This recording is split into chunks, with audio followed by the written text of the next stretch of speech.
Hello guys, welcome back to my channel earth mom Dehradun. मैं हूं ज्योति और वेलकम है आप सभी का मेरे चैनल में नए हैं तो प्लीज़ चैनल को सब्सक्राइब ज़रूर कीजिए। वीडियो पसंद आई तो लाइक भी करिए। कमेंट सेक्शन में कमेंट करके ज़रूर बताइए कि आप सबको मेरा वीडियो कैसा लगा। आज का रिएक्शन वीडियो हम लोग सपना से रिलेटेड बताने वाले हैं। जैसे कि आप सब जानते ही हैं कि सपना बहुत ही तेज़ी स्पीड से डे बाय डे एक्सपोज हो रही है और उसको एक्सपोज होता हुआ देख के मुझे तो पर्सनली बहुत ही मज़ा आ रहा है। आप लोग कमेंट सेक्शन में ज़रूर बताना, मुझे कमेंट सेक्शन में कमेंट करके ज़रूर बताना कि आप लोगों को सपना को एक्सपोज होता हुआ देख के मज़ा आ रहा है या नहीं मज़ा आ रहा है। क्योंकि जब सपना को मज़ा आ रहा है अपने आप को एक्सपोज करता हुआ देख के, तो मुझे नहीं लगता कि आप लोगों को बिल्कुल भी परेशान होने की ज़रूरत है ना। जब वो इस एक्सपोज वाली चीज़ों को लाइटली ले रही है, उसको कोई टेंशन नहीं हो रही है, तो आप और हम बैठ के यहाँ पे क्यों टेंशन लें। हमें भी आई थिंक इन्जॉय करना चाहिए। वीडियो में आगे विस्तार से बात करेंगे, उसके लिए सबसे पहले आप लोगों के साथ शेयर करना चाहूँगी मैं ये ब्यूटीफुल सा कॉटन का सूट, जो कि समर के हिसाब से बेस्ट ऑप्शन है, प्राइस के हिसाब से बेस्ट ऑप्शन है, क्योंकि इसके साथ आप लोगों को कुर्ता, दुपट्टा, साथ में नीचे पैंट भी मिल रही है। ये इसका फुल लेंथ फोटो है। अगर आप लोगों को चाहिए तो मैं अपनी इसी वीडियो के नीचे कमेंट सेक्शन में इसका लिंक पिन कर दूंगी, आप वहां से जाके आराम से बाय कर सकते हैं। अगर आप लोगों को कमेंट सेक्शन में मिलने में प्रॉब्लम होती है तो जाके एक बार मेरे चैनल का कम्युनिटी पोस्ट चेक कर लेना, वहां पे मैंने फोटो के साथ लिंक शेयर किया हुआ है, तो वहां से जाके भी आप लोग बाय कर सकते हैं। तो चलिए इसी के साथ वीडियो में बढ़ते हैं आगे।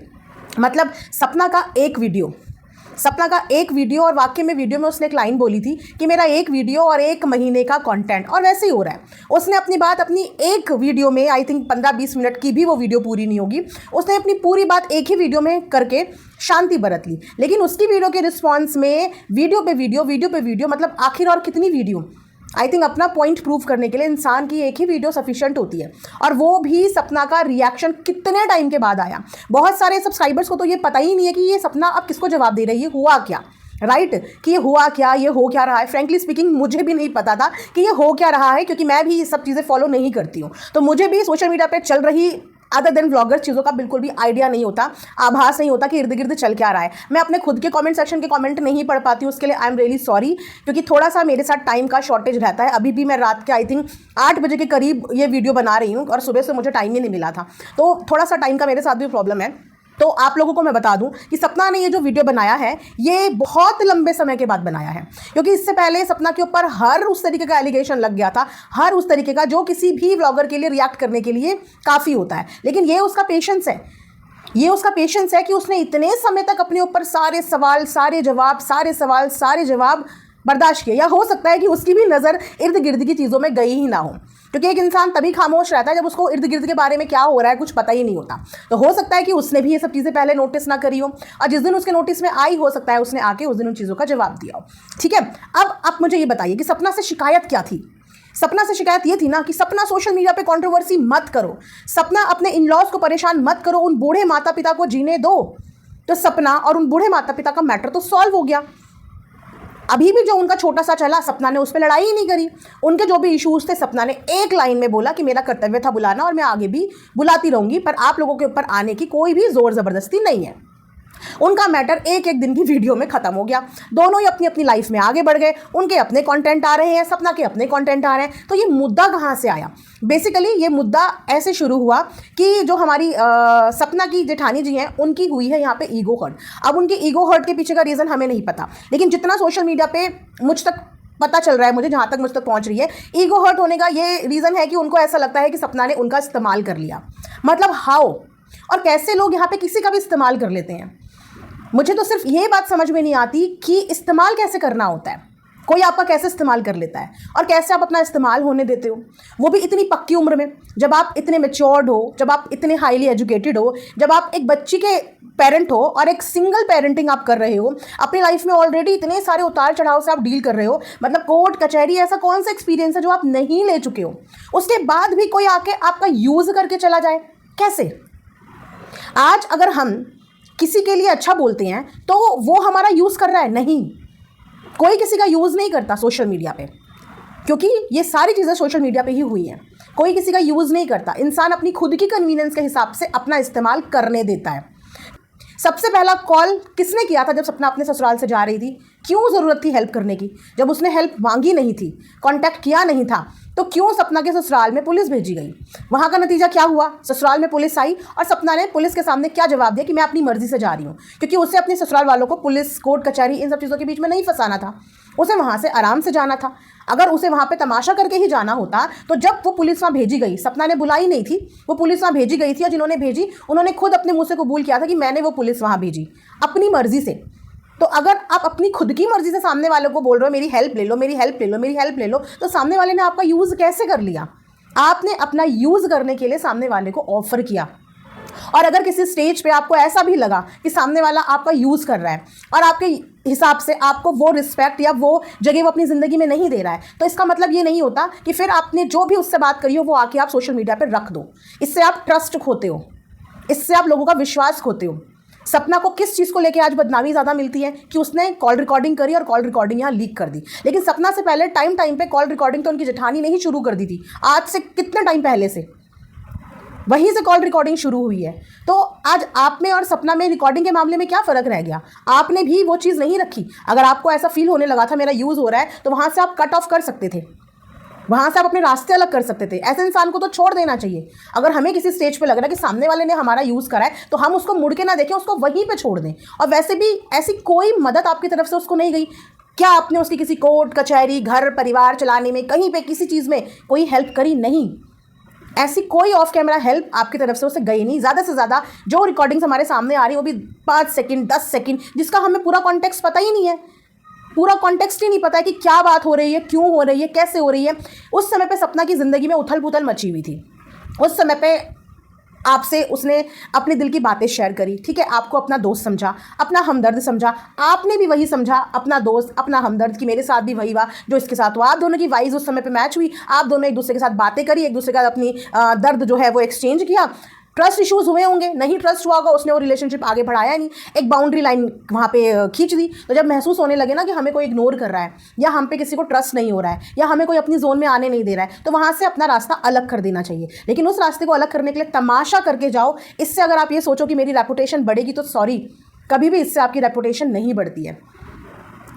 और वो भी इस लेवल के बोलने से रेपुटेशन बढ़ेगी नहीं। तो इस बार सपना की गलती ये रही कि सपना ने जो है वो यूज़ करा और इन्होंने अपना यूज़ होने दिया। लेकिन उसके बदले में आपने सोशल मीडिया पे बहुत वीडियो छापी और उन्हीं वीडियो के छापे हुए डॉलर भी आपको मिले। अगर उसने आपका यूज़ किया तो उसके यूज़ करने से फ़ायदा तो आपको भी हुआ ना। सोशल मीडिया पे आपको वापस से आने का मौका मिला, वापस से अपनी बात रखने का मौका मिला। क्या जो भी बातें मुँह से ये बोलती हैं, क्या उसकी स्क्रिप्ट सपना लिख के देती थी कि मेरे सास ससुर के लिए एग्जैक्टली ये वर्ड यूज़ करना या उनको ये सब बोलना? क्या ऐसी कोई भी स्क्रिप्ट सपना की तरफ से लिख के जाती थी? वो इंसान अपनी मर्जी से बोलता था। आज वही चीज़ें वो सपना के लिए बोल रहा है, कल वही चीज़ें वो अंकल आंटी के लिए बोलता था। आंटी के ऊपर भी ये इल्ज़ाम लगा था कि उनका बच्चा जो है वो सौतेला था, अपना है ही नहीं। कैसे पता? क्योंकि लोगों ने बोला। सपना ने अपने पति की पाइप हटा दी, कैसे पता? कि लोगों ने बोला। उसके बाद उसी चीज़ को चेंज किया गया कि वो झूठी बात है, मैंने पूछा था और ऐसा कुछ नहीं है, वो आंटी का ही बेटा है। उसके बाद जो पाइप वाली बात है वो लोगों ने बोली थी, वो सच्ची बात नहीं, वो झूठी बात है। अब वापस से वो बात सच्ची हो गई। तो जो इर्द गिर्द के लोगों से सुन रहे हो, कैसे पता कि वो बातें सच हैं? और क्या ज़रूरत है वो बातें आने की? पास्ट किसका नहीं होता? पास्ट किसका नहीं होता? किसने अपने कॉलेज टाइम पे क्या किया हुआ है, किसकी जवानी कैसी रही, किसका बुढ़ापा कैसा रहा, अगला पिछला कैसा रहा, हाउ डज इट मैटर्स? ये अभी इन सब चीज़ों की ज़रूरत क्यों है? मतलब क्या एक्सपोज इससे होगा कि सपना ने कितने अबॉर्ट करे, सपना ने क्यों करे, सपना के कितने पहले थे, कितने आखिरी थे? ये उनका पर्सनल मैटर है, जिसके बारे में उनके परिवार वालों ने कभी डिस्कशन नहीं किया। ये उनका अपना निजी पर्सनल मैटर है, जिसका सोशल मीडिया से कोई लेना देना नहीं है। इससे किसी का कोई हार्म नहीं हुआ। फिलहाल हमें ये पता है कि सपना की 2 बच्चियां हैं और दोनों उनके पतियों से हैं। मान सम्मान इज्जत के साथ डंके की चोट पे बोल सकते कि मेरी 2 बेटियां हैं और दोनों मेरे पति से है और प्यार में कोई कमी नहीं है। परिवार उस चीज़ पे उंगली नहीं उठाता, उन बच्चों के होने पे, उनकी पैदाइश पे कोई उंगली नहीं उठाता। फैमिली के किसी भी बंदे ने ऑन रिकॉर्ड ये बोला ही नहीं। और दूसरी बात कि उसका पास कैसा था, वो शादी के पहले कैसी थी, शादी के बाद कैसी थी। जिस लड़की की शादी 18 साल की उम्र में हो गई हो, उसका पास में बचा क्या? क्योंकि जब शुरू होता है लोगों का पास, तब तो उसकी शादी हो गई थी। और अगर वो इतनी बुरी थी, इतनी ख़राब थी, तो किसी ने उसे अपने घर की बहू कैसे बना लिया? कैसे बना लिया? कोई भी रिश्ता करने से पहले हर एक इंसान क्रॉस चेक तो करता है, अता पता तो करता है कि एक इंसान कैसा है, कैसा नहीं है। अगर वो कैरेक्टर की इतनी ख़राब थी, वो पहले से ही ऐसी थी, मतलब वो माँ के पेट से ऐसी ही हुई थी, है ना, क्योंकि 18 साल में तो शादी हो गई थी और वो हुई ही ऐसी थी। और उसके बाद एक बदनाम लड़की से उन्होंने अपने घर की बहू, मतलब एक बदनाम लड़की को अपने घर की बहू बना लिया और उस लड़की को इतना प्यार दिया, इतना इज्जत दिया, सोशल मीडिया पर काम भी किया। उस लड़की ने अपने घर को यहाँ से यहाँ पहुँचाने में पूरा कॉन्ट्रीब्यूशन भी दिया। अपने ससुराल के बाहर कभी पैर नहीं निकाला अपने पतियों की मंजूरी के बिना, कभी कहीं गई नहीं। मतलब इतनी बुरी लड़की थी तो ससुराल में इतने अच्छे से कैसे रह रही थी? अगर उसका पास्ट रिकॉर्ड इतना ज़्यादा खराब था। और अभी तो उसके प्रेजेंट रिकॉर्ड पे भी बहुत सारी उंगलियां उठ रही हैं, प्रेजेंट रिकॉर्ड पे। वो तो सोचो कि वो लड़की अपने पेरेंट्स के साथ रहती है। मैं इतनी ज़्यादा डिसअपॉइंट हो रही हूँ ये सारी स्टोरीज और नैरेटिव सुनने के बाद कि एक लड़की जो अपने पेरेंट्स के साथ रह रही है, तब जाके दुनिया उसको छोड़ नहीं रही है। सपोज़ कि वो अपने पेरेंट्स के साथ ना रह रही होती, सपोज़, तो क्या उसका जीना इतना आसान होता? जो लड़की जहाँ जाती है अपने भाई को साथ लेके जाती है, जहाँ जाती है अपनी फैमिली के साथ जाती है, अपने रिलेटिव्स के साथ जाती है, आज उसके ऊपर, उसके कैरेक्टर के ऊपर अब भी बात हो रही है। मतलब कोई इंसान अपनी निजी ज़िंदगी में क्या कर रहा है, क्यों कर रहा है, 36 अफेयर चलाए, वो दोबारा शादी करे, तिबारा शादी करे, चौबारा शादी करे, ये उसका पर्सनल मैटर हुआ ना। इसकी वजह से किसी और को हार्म कैसे पहुंच रहा है, किसी और का क्या नुकसान इसकी वजह से हो रहा है? अगर वो कल की डेट में शादी भी करना चाहे, किसी को डेट भी करे, तो भी किसी को क्या दिक्कत है? सबकी अपनी पर्सनल चॉइस है। जिसे पति की यादों के साथ पूरी ज़िंदगी गुजारनी है, उसके लिए भी भाई रिस्पेक्ट है कि गुजारो पूरी ज़िंदगी। किसी को अगर अपनी लाइफ आगे मूव ऑन करनी है, तो उसकी भी अपनी चॉइस है कि वो भी अपनी लाइफ मूव ऑन आगे कर सकता है। ये हर किसी इंडिविजुअल की अपनी खुद की पर्सनल चॉइस होती है। लेकिन इसका मतलब ये नहीं कि किसी को इतना छलनी कर दो, इतना चरित्र खराब कर दो उसका, जिस चीज़ के बारे में आप खुद श्योर नहीं हो, जो चीज़ आपने भी वाया कहीं सुनी है। एक केस इस समय पे सोशल मीडिया पे बहुत तेज़ी से वायरल हो रहा है, एक लड़की का, जिसका नाम है दिशा नागर। ठीक है, ये ग्रेटर नोएडा का केस है, जहाँ पे एक लड़की के पिताजी उससे मिलके जाते हैं और उसके पिताजी के घर पहुँचते पहुँचते उसके पिताजी को फ़ोन आता है कि उनकी बेटी छत से गिर गई। विदिन 45 मिनट्स के अंदर ये सारा इंसिडेंट हो जाता है। जो पिता 45 मिनट पहले अपनी बेटी से मिलके आया, वो घर पहुँचते ही ये खबर मिलती है कि बेटी जो है वो ऊपर से नीचे गिर गई। ठीक है, जब उस बेटी की हालत देखी जाती है, तो उस बेटी के शरीर का ऐसा कोई हिस्सा नहीं था जहाँ पे उसको चोट ना आई हो, जहाँ पे उसको नील ना पड़ा हो। उसकी एल्बो से लेकर, उसकी रिस्ट से लेकर, उसके पैर से लेकर, उसके पेट में एक पूरा सुराग हो रखा है, एक पूरा सुराग, जैसे किसी स्क्रू घोप दिया हो या फिर कोई बुलेट डाल दिया, ऐसे पूरा सुराग हो रखा है, जबकि वो ऊपर से नीचे गिरी। ठीक है, उसकी बॉडी देख के, उसकी बॉडी की चोट देख के ऐसा कोई भी नहीं बोलेगा कि वो छत से गिर के ही उसके साथ ये हुआ है। कोई भी अंधा देख के, उसकी बॉडी की हालत देख के बता देगा कि ये सब होने से पहले इसके साथ बहुत बुरी तरीके से मारपीट हुई है। लेकिन जब आसपास के लोगों के बारे में पता चल रहा है, आसपास के लोग आके इंटरव्यू दे रहे हैं, तो लोगों के स्टेटमेंट पता है क्या है? कि बहुत अच्छी लड़की थी, ये तो बहुत अच्छे लोग हैं, इन्होंने तो अपने घर में फुल टाइम मेड रखी हुई थी, 18,000 ये मेड को दे रहे थे, घर में कोई भी ऐसा काम नहीं था, ये तो अपनी बहू के लिए स्कूल खोल रहे थे क्योंकि इनकी बहू ने बीएड किया हुआ था, स्कूल की पूरी तैयारी चल रही थी, हमने आज तक इनके घर से कभी शोर नहीं सुना, हमने आज तक इनको कभी लड़ते हुए नहीं देखा, हमने तो कभी देखा ही नहीं। ऐसे स्टेटमेंट आ रहे हैं पड़ोस में रहने वाले लोगों के। क्यों? क्योंकि वो अंदर नहीं थे। क्यों? क्योंकि उनका 24 घंटे का साथ नहीं था। तो 24 घंटे में एक घर के अंदर क्या हो रहा है और बाहर लोगों को कितना सुनाई दे रहा है, इन सब चीज़ों में ज़मीन आसमान का फ़र्क होता है। असली सच्चाई सिर्फ उन लोगों को पता होती है जो घर के अंदर होते हैं, और वो भी अपने पे फंसने पे चीज़ों को मैनिपुलेट करते हैं। आप समझ रहे हो? पड़ोसी क्या बोलता है, अड़ोसी क्या बोलता है, थर्ड पर्सन क्या बोलता है, फोर्थ पर्सन क्या बोलता है, उसकी बात में कभी सच्चाई होती ही नहीं, क्योंकि उसको हमेशा एक लिमिटेड इन्फॉर्मेशन होती है। और ये एक ह्यूमन टेंडेंसी है, यहाँ से एक बात सुनी और आप वाकई में उससे ज़्यादा पसंद नहीं करते, वही बात आप आगे बताओगे, वही बात आप आगे, वही बात आप आगे, और ये सोसाइटी में सेम तरीके से सारी बातें फैल जाती है। लेकिन उस बात की सच्चाई सिर्फ उन्हें पता होती है जो एक्चुअली में उस चीज़ में इन्वॉल्व होते हैं।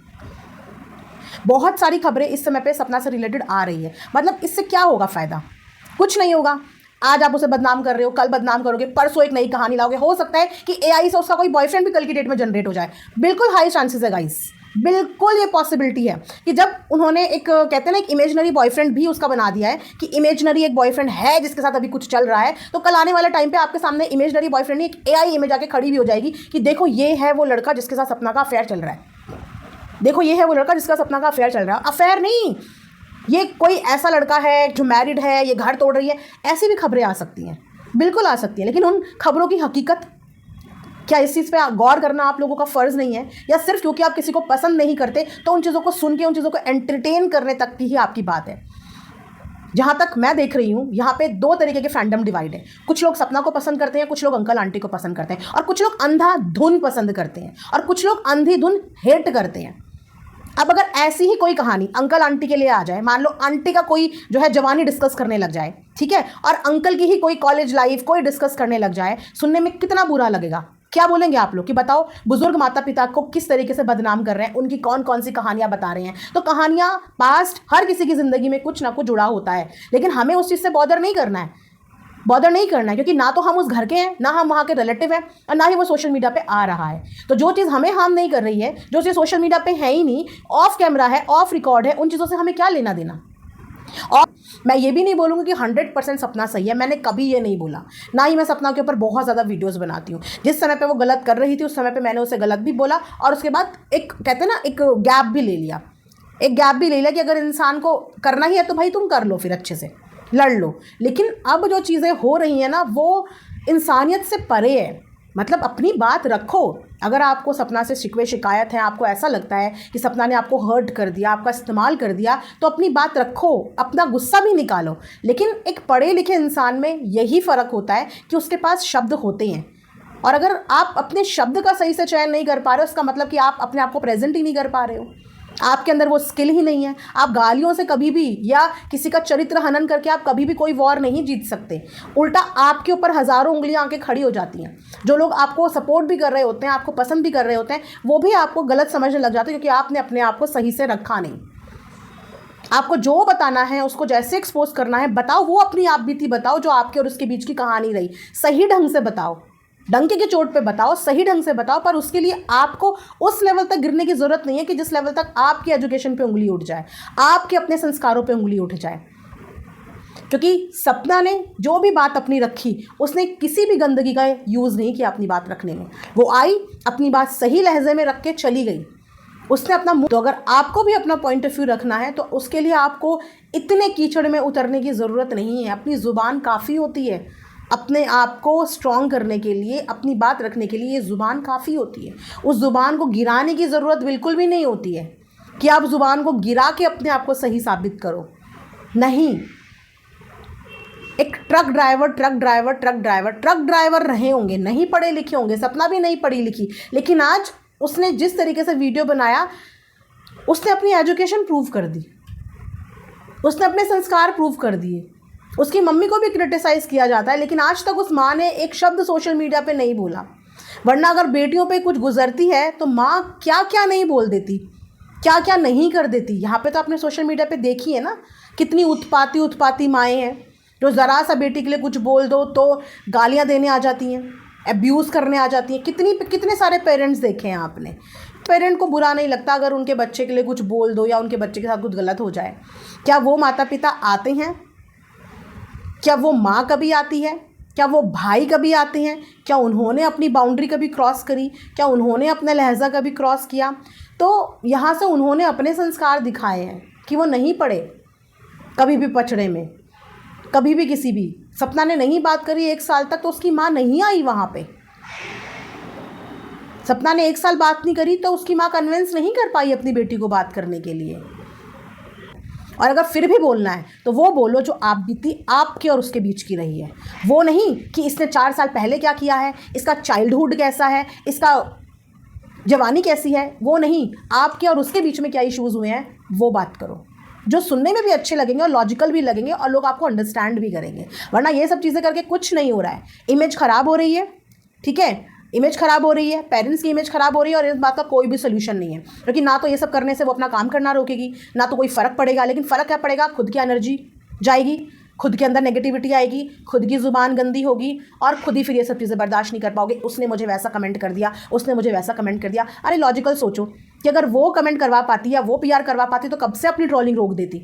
आज तक नहीं रोक पाई है। 1 से 1.5 साल हो गए जो अपने खिलाफ बोलने वाले लोगों को नहीं रोक पाती, अपने खिलाफ इतने उठे हुए चैनल को कुछ नहीं कर पाती, कोई एक्शन नहीं ले पाती। जो औरत अपने लिए वीडियोस के लिए जो कुछ नहीं कर पाती, वो क्या कोई PR टीम खड़ी करेगी?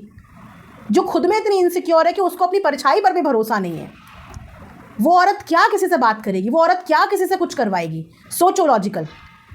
तो जो भी कमेंट आते हैं, चाहे वो, अब देखो ना सपना का कमेंट सेक्शन, उसको कितने बुरे बुरे कमेंट आते हैं, इस हद तक पर्सनल कमेंट आते हैं। तो वो कमेंट भी क्या कोई करवाता है? वो भी किसी PR एजेंसी के थ्रू करवाए जाते हैं? नहीं, वो हमारे ही बीच से उठे हुए लोग करते हैं, हमारे ही बीच में रहे हुए लोग करते हैं। चाहे वो सपना को नेगेटिव करें, चाहे वो किसी और को नेगेटिव करें, वो यही पब्लिक करती है। और वो जो देखती है उसके हिसाब से जो पसंद होती है वो पसंद के करते हैं, ना पसंद होती है ना पसंद में किसी का कोई रोल नहीं है, किसी का कोई इंटरफेरेंस नहीं है। तो आधी से ज़्यादा चीज़ें तो गलतफहमी की वजह से इतनी ज़्यादा बढ़ रही हैं कि एक को लग रहा है वो करवा रहा है, दूसरे को लग रहा है वो करवा रहा है, तीसरे को लग रहा है वो करवा रहा है। कोई किसी से नहीं करवा रहा है, कोई किसी से नहीं। और अगर करवाने वाली होती ना तो शायद अभी तक बहुत कुछ करवा चुकी होती, बहुत कुछ। लेकिन करवाने वाली नहीं है, ना पहले कुछ करवा पाई, ना अब कुछ करवा पा रही, ना आगे कुछ करवा पाएगी। ज़्यादा से ज़्यादा वो इग्नोर कर पाएगी और चुप रह पाएगी, उसके अलावा वो कुछ कर ही नहीं पाएगी। क्योंकि इंसान को जज करने के लिए 1-1.5 साल काफ़ी होता है। इस 1-1.5 साल में हमने देख लिया कि उससे कुछ नहीं होगा। तो जब अति हो जाती है ना किसी चीज़ की, तो वो दूसरे को तो ट्रबल देती ही है, लेकिन ऐसा नहीं होता कि आप खुद उस ट्रबल से बच जाते हो।